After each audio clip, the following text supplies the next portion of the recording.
What? Oh, ready?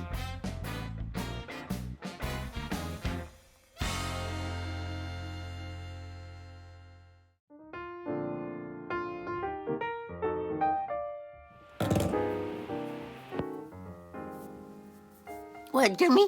Oh, hi out there in Nettie land. Welcome to another episode of What the Heck is Nettie doing today? Well, that's not what we're really doing. I think this is episode 2. Well, unless you want to call the first one the introduction, because, well, that just might be what it was. Or we could call this episode 1A. No, that would be 1B. Doesn't matter. Anyway, today we're going to talk about a question. And, actually Jimmy gave me this question, and it's a good one. And I'm going to encourage you all to answer or ask me questions that I can answer in the future. And I'm going to be giving out my new Gmail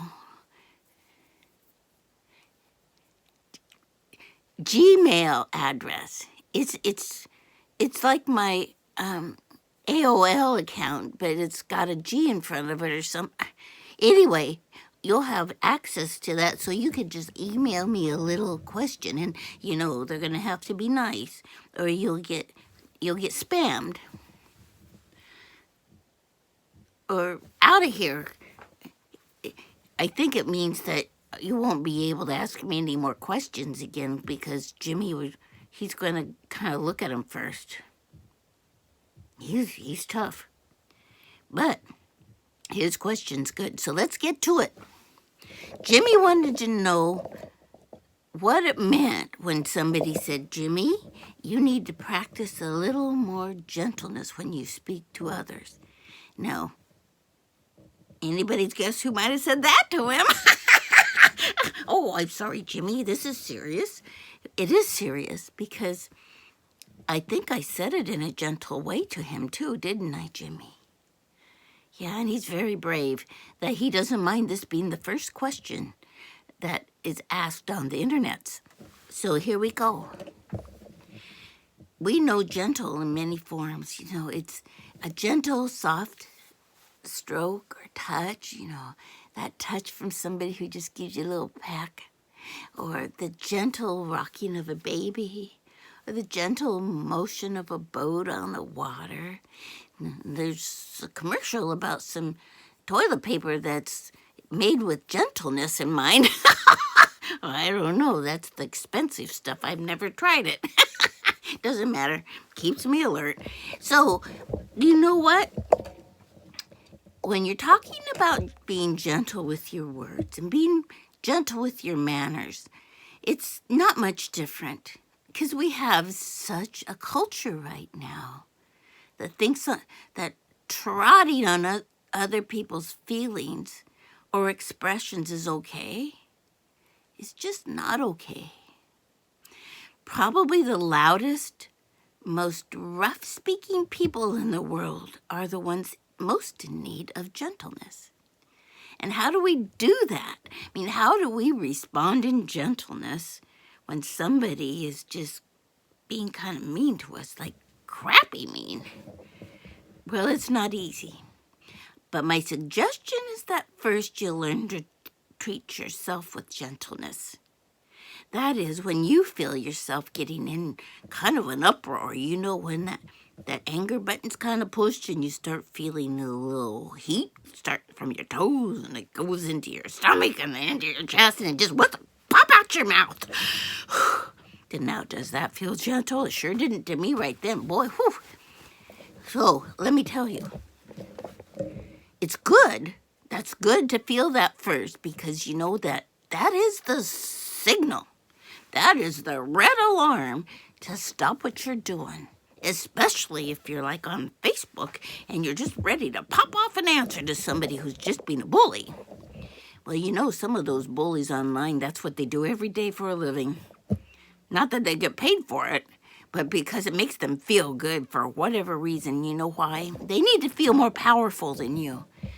But what we get to teach the world is power comes from gentleness and kindness. And it comes from being sure that kindness and love are most important above any other thing. That's where we win. So when you feel angry or you feel like saying something nasty, oh boy, hang on a minute. That's pay attention, Nettie, because I need to hear this more than anybody in the world. When you're ready to speak your mind, take a deep breath. Get to that center core of love and think about how you want somebody to say something to you, like, Nettie, you just drive me crazy with all your talking. When they could say, Nettie, I hear you. Nettie, can you repeat that? I want to hear it in a soft voice. But instead of having somebody have to remind me or maybe even to remind Jimmy, we remind ourselves to take a deep breath, step back, and maybe make an appointment with our spiritual director. I got to. And discuss your feelings or write them in a journal until you understand that maybe what you're feeling is you need more power.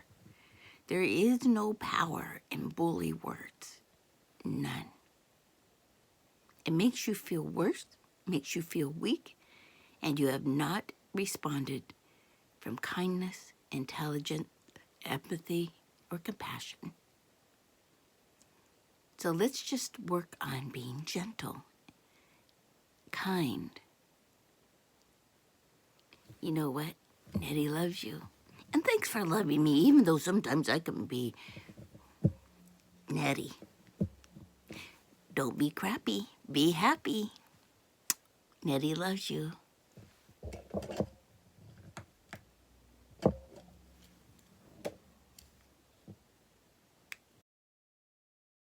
I mentioned that I have 2 spiritual directors.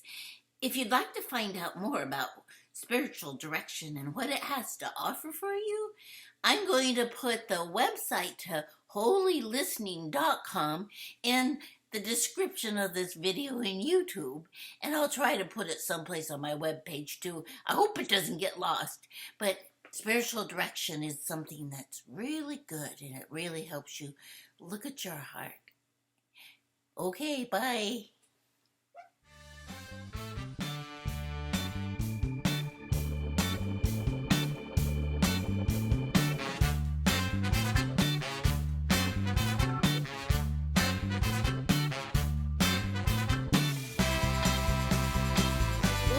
You know the ticket.